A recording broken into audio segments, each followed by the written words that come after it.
Labyrinths is brought to you by Knox Robinson Productions. Please consider becoming a patron. For as little as $5 a month, you can listen to Labyrinths ad-free. Visit patreon.com/Knox Robinson to learn more. Field note number 3729. The specimen has a goofy smile on his face. Next field note. Field note. It's very, very magical out here. I see a lot of wooden limbs reaching, and then spidery limbs laden. And it's striking because there's so much snow on any individual single thin branch, and the snowflake had to land just perfectly. The water is unfazed, it trickles. The birds seem a bit phased.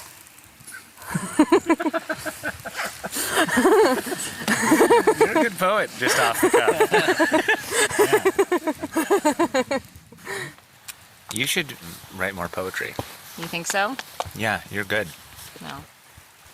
I think as the Jane Goodall, your job is also to be like, I need you to imagine like I've gone below the lake or whatever, and you want to be like, what's down there? Right? So like, except the lake is, an altered state of consciousness. I feel like you're backseat Jane Goodalling. All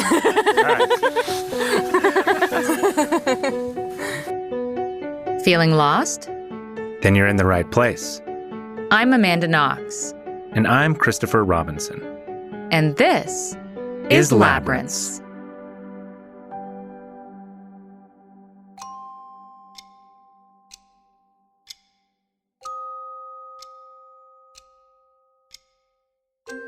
There's something magical about a snowy day.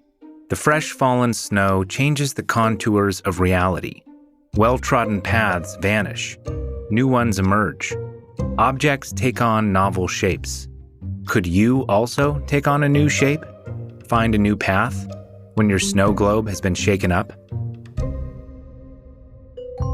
That metaphor of the shaken snow globe comes to us by way of neuroscientist Robin Carhart-Harris.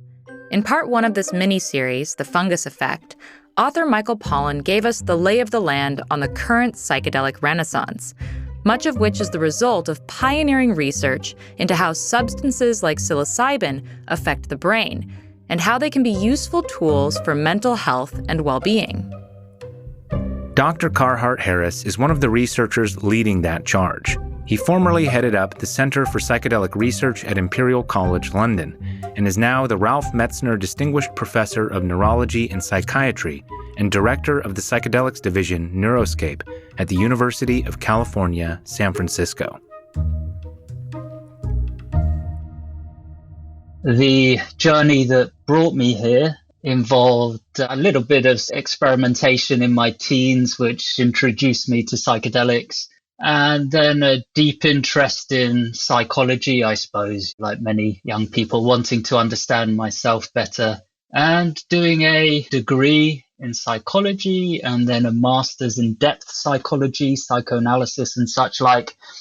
And it was during that I discovered literature on LSD being used in psychotherapy. And then it was like a dog with a bone.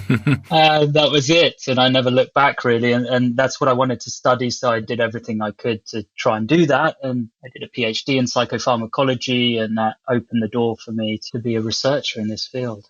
The first study I did was with psilocybin, found in so-called magic mushrooms. And the choice of psilocybin was, in a sense, because it wasn't called LSD. I know other researchers joke about that, but the stigma is so intense and was especially so mid-2000s. Stigma was so strong for LSD, and most people hadn't heard of psilocybin then. So we put together a protocol to do some dose finding work to find a good dose to then take to a brain scanner.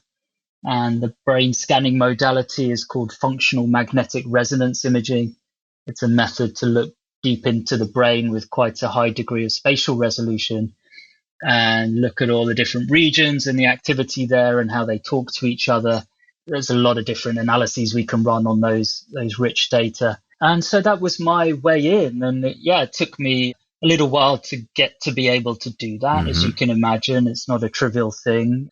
And so it required some funding from a visionary philanthropist, Amanda Fielding of the Beckley Foundation, who I owe quite a lot to for helping open that door for me. And then David Nutt at the University of Bristol at the time was a professor of psychopharmacology there. So it was that combination that gave me that special opportunity to do this. So we started off and published our first major paper in 2012. Took a little while to do the research, as it always does, and then write it up.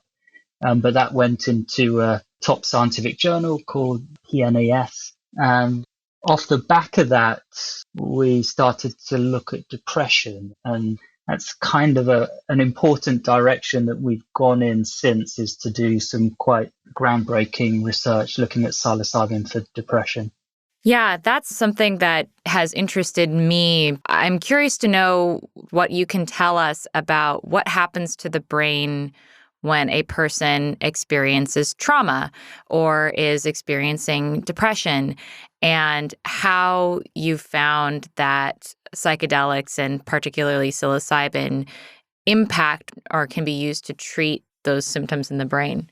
Yeah, so what we seem to see in a range of different mental illnesses is, and you can see this psychologically in a sense, it's more intuitive to think of it psychologically, but we also see parallels of it in brain activity.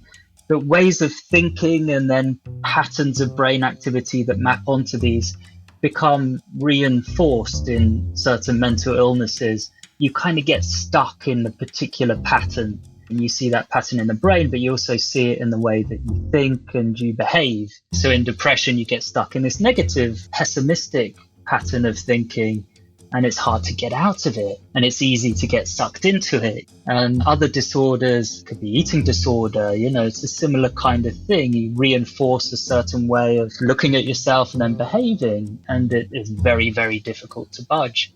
And then similar thing in addiction. So there's this kind of rooting of this kind of entrenchment of thought and behavior that happens in mental illness. And we do see correlates of that in the brain. And so what psychedelics do is that they kind of introduce it's like a temporary storm of sorts. It's chaotic for the period of time that you're under the influence of the drug, but it's also releasing. And it seems that combination can be therapeutic. We have a paper in the New England Journal of Medicine, which is a top medical journal, and it reports on our latest work, which is a 2-group double-blind randomized control trial. So you don't know what you're going to get, but it's one of two things. And in the psilocybin condition, you get 2 big doses of psilocybin alongside 6 weeks of placebo capsules every day. And then if you go into what we call the escitalopram arm, which is a conventional selective serotonin reuptake inhibitor antidepressant, like Prozac-like classic antidepressant, you get 6 weeks of that every day and 2 very, very low doses of psilocybin. So it's a kind of head-to-head psilocybin magic mushroom therapy versus being on an SSRI for 6 weeks. So the remission rates are like 60% with psilocybin versus 30% with the SSRI. Wow. So twice as high. And remission means you don't have depression anymore. Yeah. At that time point. And then response rates 70%. Response is a halving of your depression score. That's 70% with psilocybin and 50% with the SSRI. That's exciting. It is, isn't it? Yeah. So for me, this is great because it can give people hope when they're forlorn about life and then they seek treatment through their doctor and it's an SSRI and it doesn't work. Now there's an option that seems to work better. We've heard you say something about how this increased plasticity could also potentially lead to reinforcing behavior patterns rather than changing them. Can you elaborate on how increased plasticity might lead to a sort of deeper entrenching of a behavior pattern you may want to change? Yeah, I suppose the darkest example of this is to think of like military misuse of psychedelics, like the old MK Ultra stuff, CIA giving LSD to people and trying to, control their mind and such like. Jeez. We don't know what actually happened in any detail, whether it was effective or not.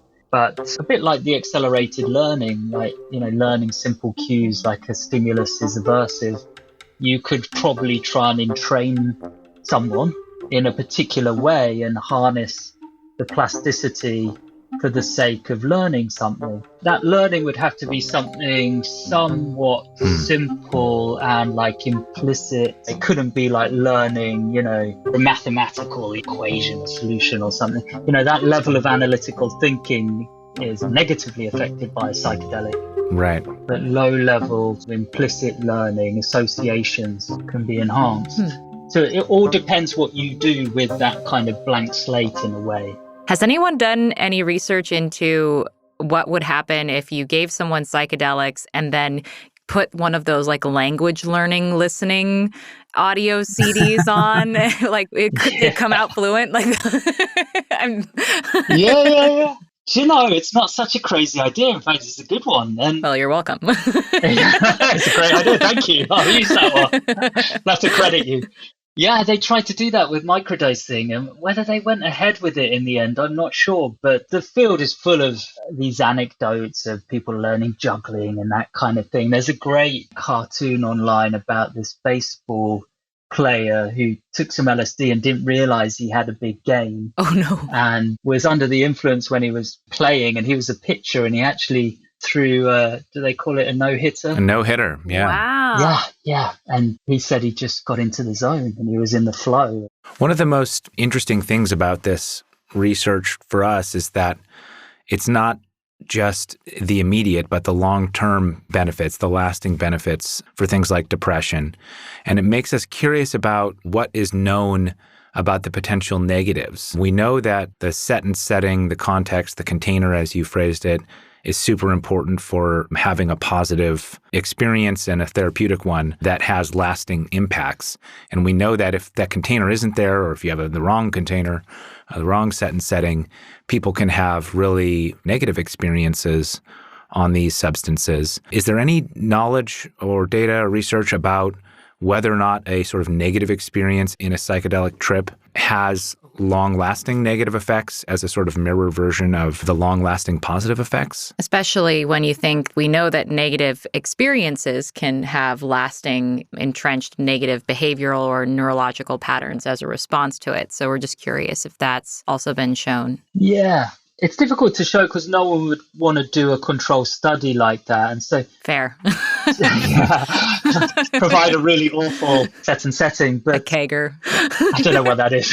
A frat party, it's the worst place to possibly do it. Yeah. People do that in the wild, don't they? I mean, people do take psychedelics at parties and festivals, and sometimes things do go awry. I'd certainly heard the stories. One of our big questions for Dr. Carhart-Harris was how his research, showing such positive results, might impact a curious and enthusiastic population that's still waiting for the laws to catch up with the science. Could these promising results in controlled settings lead to reckless use in the wild? And actually, over the last 10 years, first-time use of LSD has increased tenfold. So more and more people are taking psychedelics, and so why not provide some guidance that can help keep them safe? Now, that's not promoting illegal use. It's just saying if people are going to do this, then at least let them have access to expert-informed, scientifically informed best practice. Right. So we do collect data naturalistically, as you call it. We've got a system called Mydelica, which is being developed for that purpose, to collect data on psychedelic use in the wild, Mydelica. And it also combines with a bit of, actually quite a lot of harm reduction advice to try and keep people safe if they're going to trip through their own devices. So in a sense, I'm doing something to try and help there. And it's one of the major dilemmas with doing this research is that you can do a little trial in like 20 people or 30 in our more recent one, and you see a great effect and you see psilocybin looking better than a conventional treatment. And then the world hears about it, and then everyone wants this. Well, they kind of want it now. And then you're kind of stuck because the situation is that these drugs are illegal to possess in most places. So very, very difficult situation. So I don't know what to say other than I understand the kind of dilemma, and at least this harm reduction effort is some way to help people if they're going to take matters into their own hands.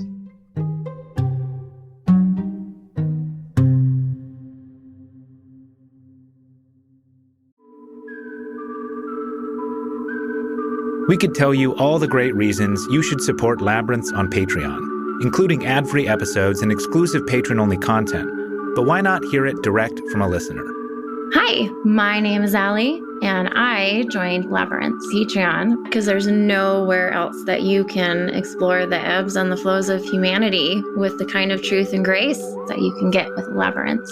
There really isn't anywhere else you can get that. Visit patreon.com/Knox Robinson.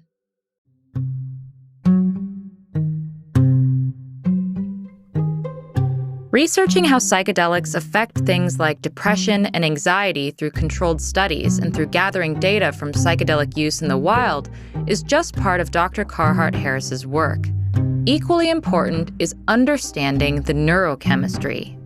We've heard you talk about the importance of the serotonin 2A receptor and its relationship with stress and sort of theorizing what the natural evolutionary function of it might be.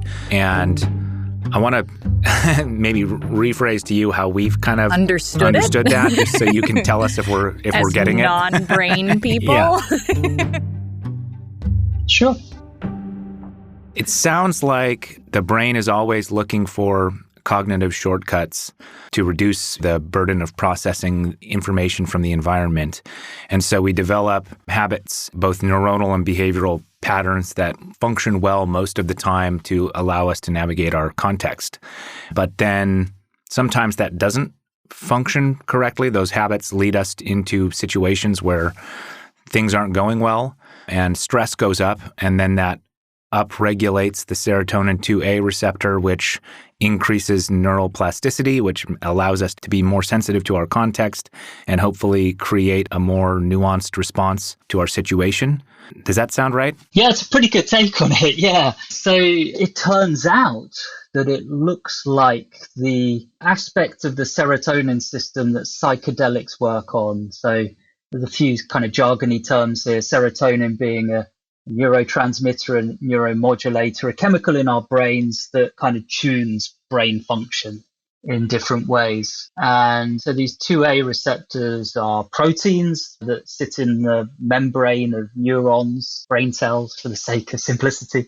And the 2A receptors are one of like 14 of these different serotonin receptors, and they each tune brain function in different ways. So the short story is, yes, 2A receptors, when activated, usually by serotonin, but if you take a psychedelic, by the psychedelic, that's what they do. They hijack this aspect of the serotonin system, and they're like serotonin imposters in a way, pretend to be serotonin, and they're particularly imposters at this receptor where they have a high binding affinity.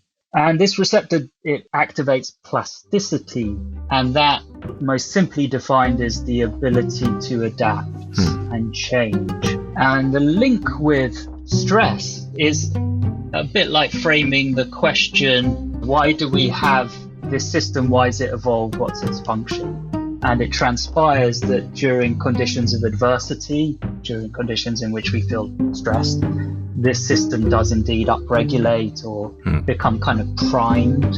And then you throw in some more stress, like an acute stressor, and you release serotonin itself, and there's a kind of perfect storm. The two come together, and you have like a naturally occurring psychedelic experience. A bit of recent evidence shows that these 2A receptors are actually involved in the expansion of the brain itself, the expansion of the cortex. And what sets us apart as weird animals is the fact that we have so many neurons, and particularly in the cortex. It's massively expanded relative to our nearest evolutionary neighbors, like 10 times as large in certain parts of the cortex, the expansion.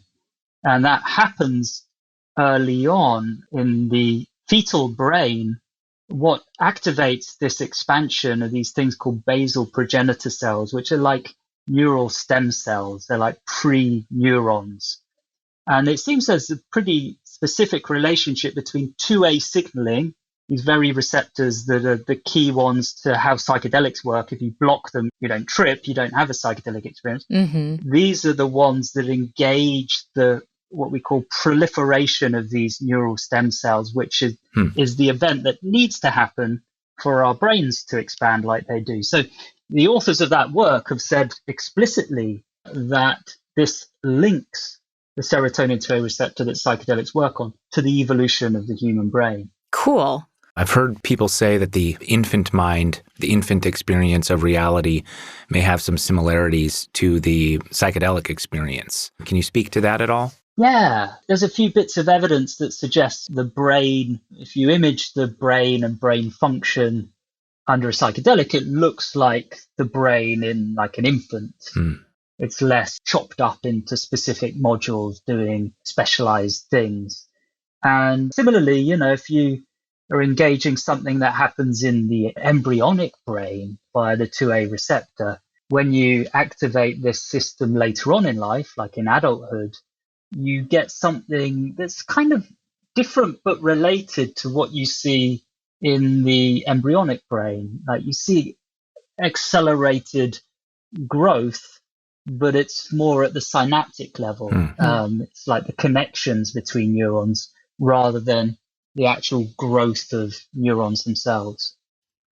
Does all of this and the fact that the human mind, just compared to our evolutionary neighbors, is so much more complex, does that make studying psychedelics difficult? Because one could propose a study where you go into an animal shelter where there are animals who have developed a rigidity of mindset due to stress and animal PTSD, basically. I know dogs that have been adopted that are afraid of specific kinds of people, and you might be able to propose a study where you're like, well, let's give these dogs some psilocybin and see if they feel better.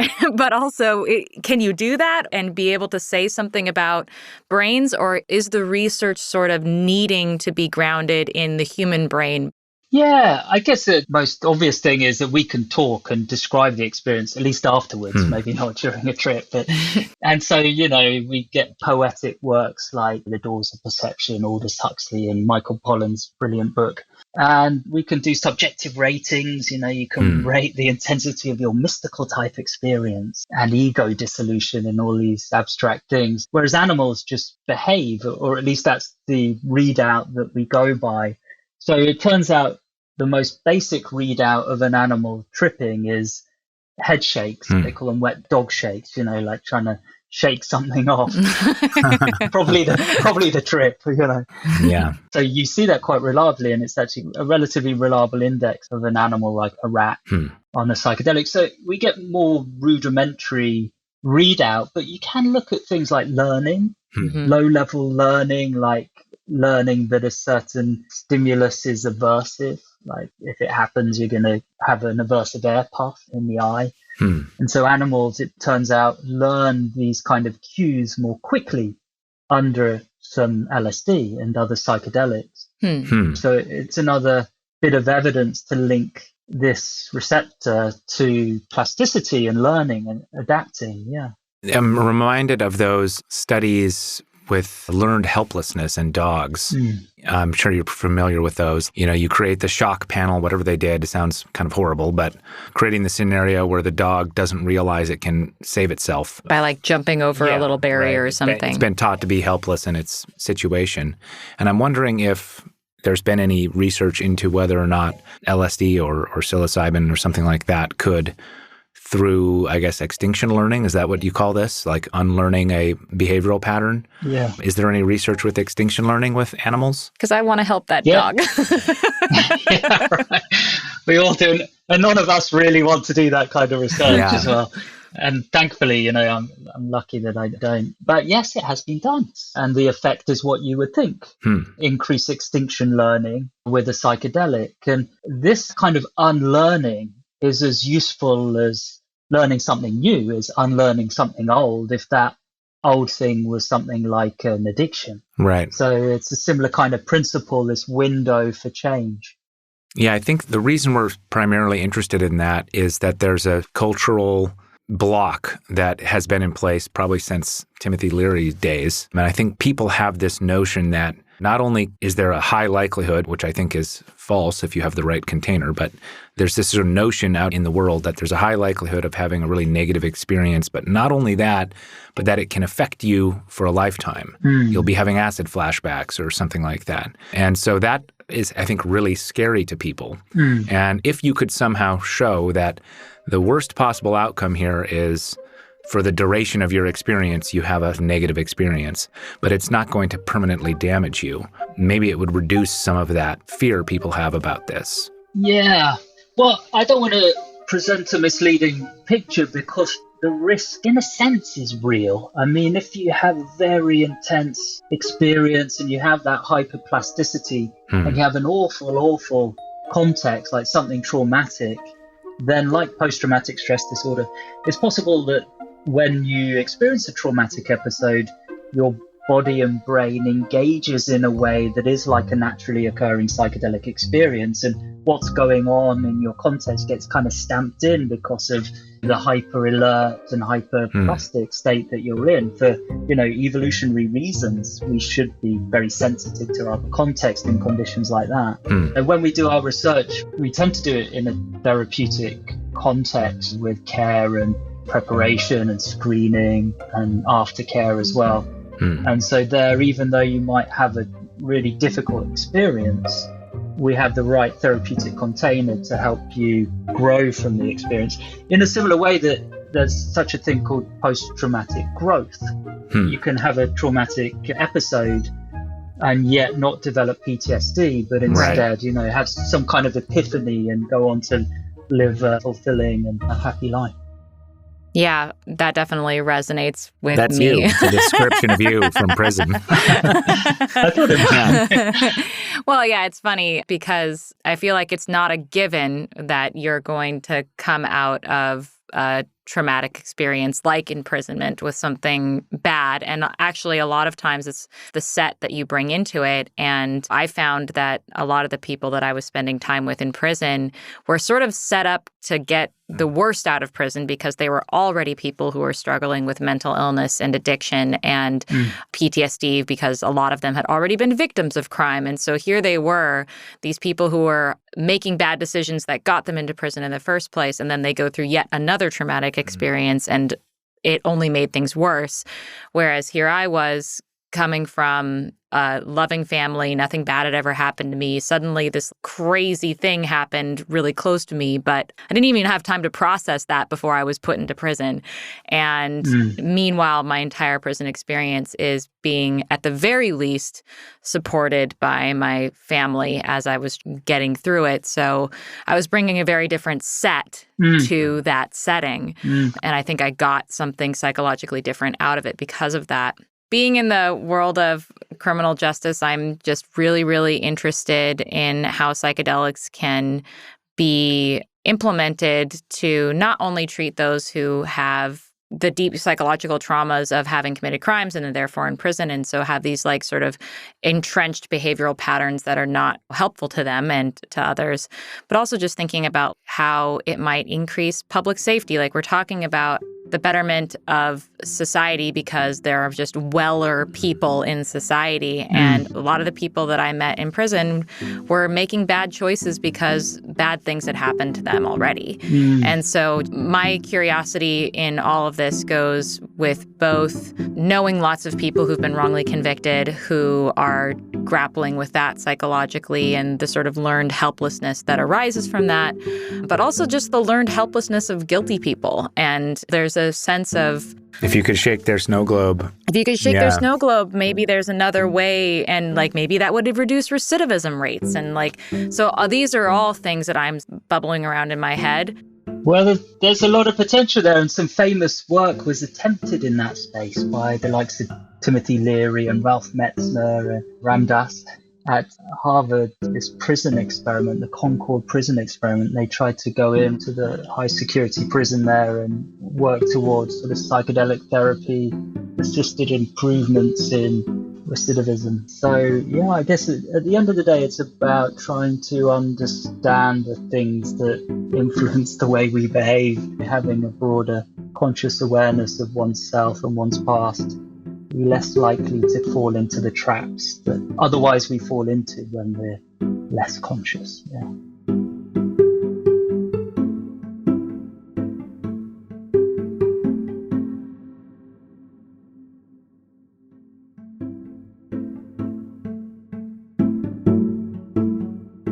Everyone we talked to for this miniseries was keen to avoid the mistakes of the previous psychedelic era. And a big part of that is paying attention to the indigenous practices that the early Western psychonauts ignored. Not to excuse them, but one reason they did so is because those practices, however important, were interwoven with native mythology and religion, which, from a materialist scientific perspective, is as unproven and unlikely to exist as Zeus or Shiva or Bigfoot. How does a contemporary neuroscientist like Carhart-Harris find value in that historical knowledge, given his commitment to a scientific worldview? One of the things that I was really, really touched by was when you talked about how this experience, the psychedelic experience, can be as impactful and meaningful as falling in love or giving birth to your first children. And I know that historically, indigenous knowledge and practices has really harnessed that potential. How do you feel you've been able to inform your own practices and research from that historical use of psychedelics? Yeah, well, it's absolutely true that psychedelics aren't a new thing in a sense. Certain cultures have been using psychedelic plant medicines for thousands of years. And so in a sense, the West are kind of late to the party. Right. But I guess we bring the methods and the advancement of modern science. And so maybe we bring something to the party. But there's a lot to learn from the wisdom teachings. The wisdom sort of seems to work in a somewhat different way to analytical, logical thinking. It's more basic and emotional. Yet it's still like learning through experience. It's just like experience over generations and very, very high level, but also basic, like fundamental learnings about people and human nature. And actually, another thing to say is psychiatry could look at itself and feel a little embarrassed in a way that it hasn't done a good enough job.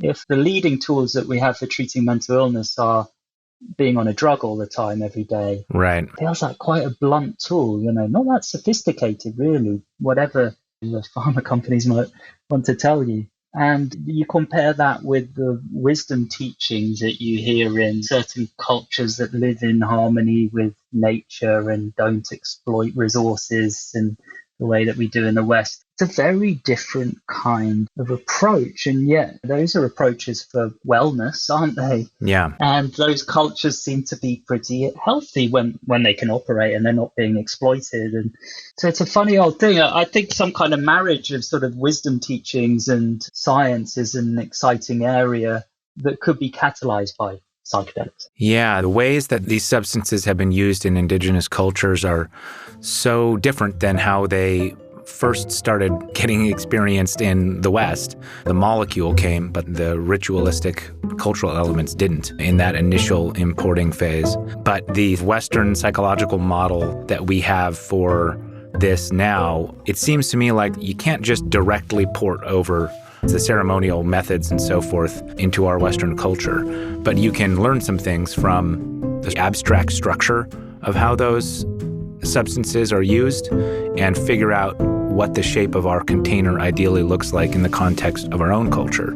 I'm curious how that set and setting, what you imagine that looks like, but also on this broader cultural, political, societal level, because we're all in the context of a society that is itself a sort of macro setting in which a substance like this may get consumed.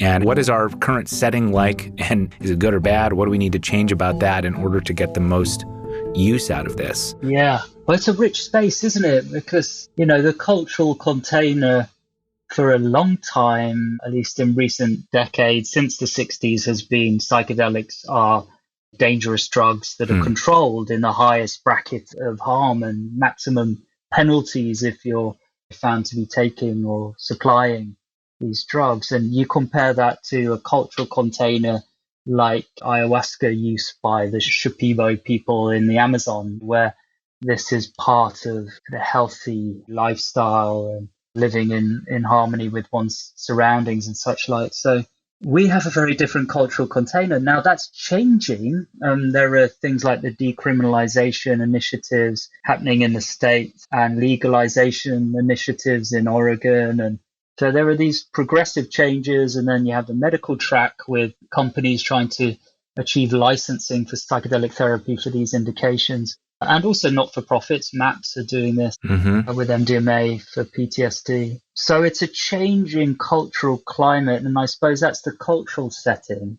And then the set is our mindset. It's what we bring to the experience. And so I think with improving education, that's improving too. I think it's probably different to what it was like in the 60s, where maybe there was some escapism and psychedelics were tied up with politics in some way. Or, when you think of Timothy Leary and the counterculture, it did seem tightly tied up with politics. And these days it seems more about self-development, self-understanding. I think people are more clued up when they take psychedelics. Maybe that's just the circles I move in, but I would hope that it goes in that direction. Yeah, this greater belief in the betterment of well people. Do you think there's a possibility for these substances to have a dramatic change at the societal level? I'm thinking about how something like social media in the span of a decade has really pushed people into both tribalism and a kind of egocentric narcissism,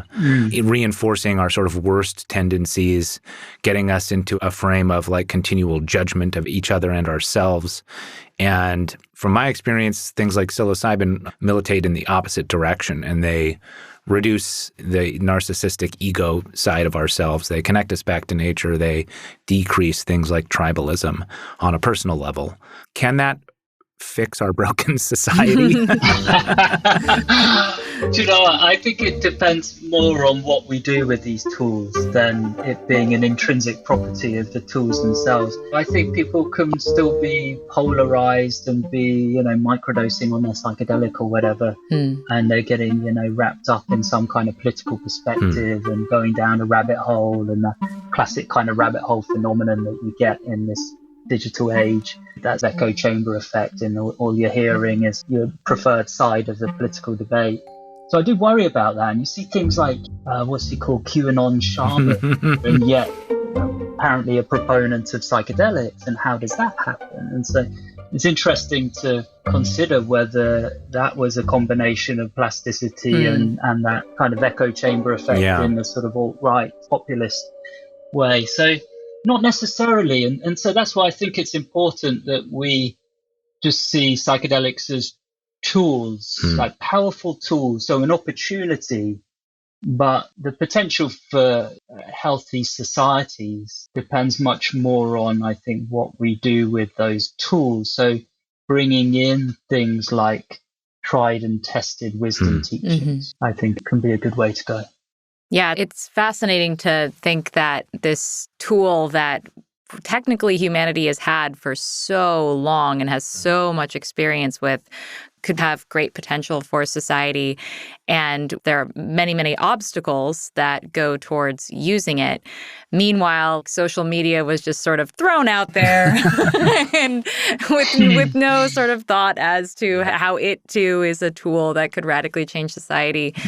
Speaking of obstacles, I'm curious to know what kinds of obstacles you've faced and continue to face when conducting your research. Like, is anyone trying to get in the way of you being able to do studies? Are there any forces attempting to undermine your work? And if so, how are you confronting those forces? Well, that's an interesting question, because the obstacles have changed. And if we count my PhD, I've been researching in and around this area for 15 years. And at the beginning, the forces of opposition were around stigma and fear linked to the stigma, because there wasn't any really significant research in this area.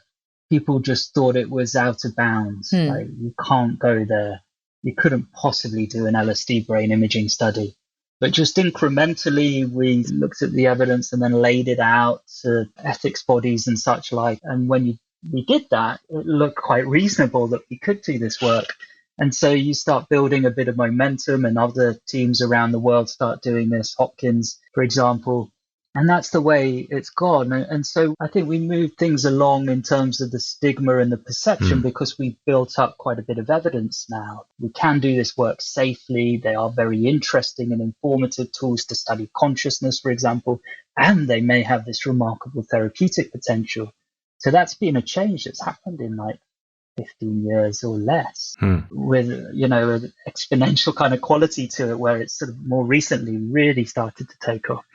So now the obstacles are different, and funding was a classic one. All of this research has been floated through philanthropy. And so we owe a huge amount, and the field does. And I think the actual medical development will owe a huge amount on just people giving money charitably. But I think now that's changing because there's commercial buy-in. And let's hope it doesn't have a negative impact. I hope that mainstream funders start to support this area, because they haven't on both sides of the Atlantic. That nothing in the States and very little in the UK as well. So the obstacles, in a sense, I think Michael Pollan touches on one of them, which is excessive exuberance. Like, you get carried away. It's too good.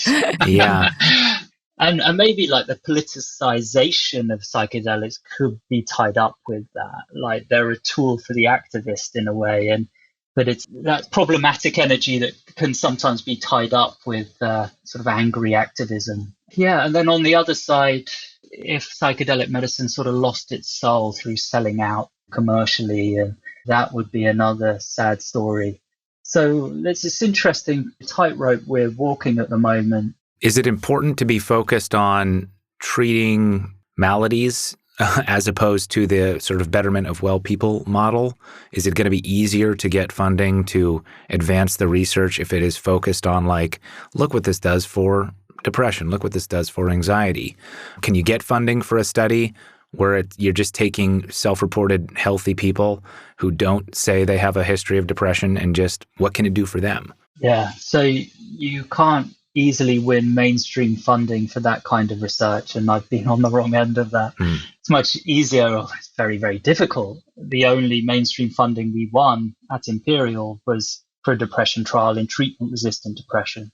So yes, when the need is great and other treatments aren't working, then they can step in and provide some support. But it's required philanthropy money to do research in healthy volunteers.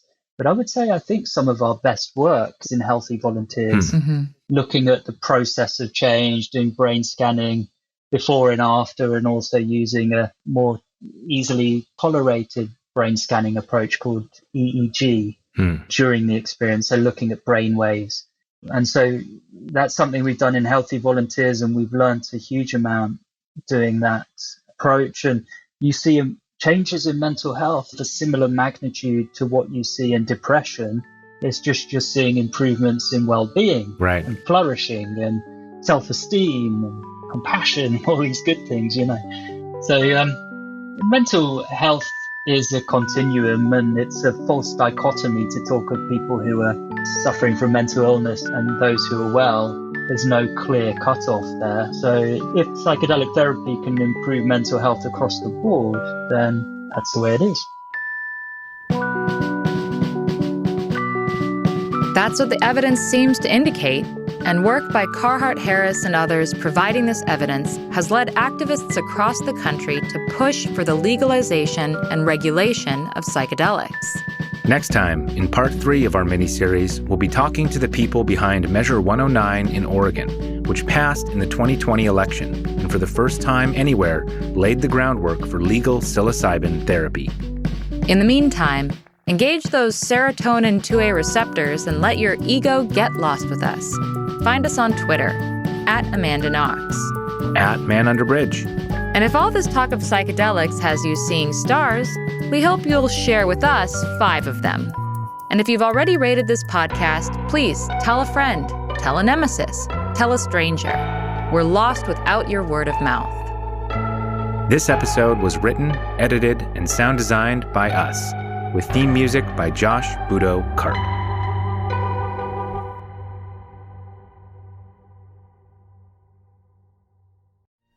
Captain's Log, Stardate 89361.5. We've encountered a fascinating alien civilization. The people of Patreon Prime are humanoid in appearance, but possess vastly greater degrees of nuance, compassion, and intelligence than any race we have so far encountered. But what is perhaps most striking is their generosity. Captain, the warp core is going critical. Warning. Divert all energy to patreon.com/Knox Robinson.